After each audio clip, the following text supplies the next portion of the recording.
আসসালামু আলাইকুম এভরিওয়ান, কেমন আছো তোমরা? আলহামদুলিল্লাহ, আল্লাহর রহমতে নিশ্চয়ই ভালো আছো। আজ আপনাদের মধ্যে নিয়ে আসলাম আমার জীবনের সাথে ঘটে যাওয়া পাদ নিয়ে একটা করুণ কাহিনী। পাদ বড়ই মারাত্মক। তুমি বোন যতই কিউট হও না কেন, পাদে কিন্তু গন্ধ থাকবেই। যতই দামি পারফিউম গায়ে ইউজ করো না কেন, পাদ আসলে সবার সামনে মারতে পারবেন না। তো একদিন টিকটক থেকে পরিচয় সুন্দরী নুসরাতের সাথে দেখা করতে যাই।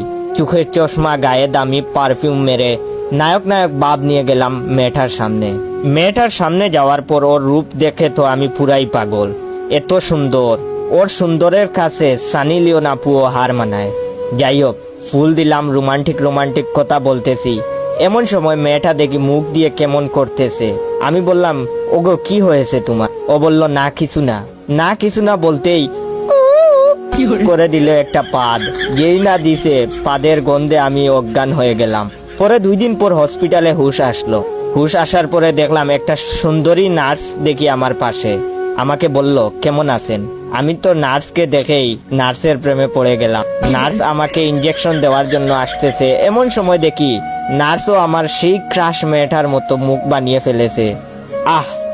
বজ্জাত বেডি বোমার মতো দিল একটা পাদ। পাদের আওয়াজ শুই না মনে হইছে বোম ফুটছে। আমি বয়ে হার্ট স্টপ করলাম। এখন বর্তমানে কুমাতে আছি। যাদের আমার ভিডিওটা দেখে হাসতে হাসতে পাদ চলে আসছে, তারা আপনার 10 জন বন্ধুকে শেয়ার করবেন আর কমেন্ট করে বলবেন পাদের কারণে কখনো লজ্জা পেয়েছেন কি? পাদ আসলে বড়ই মারাত্মক।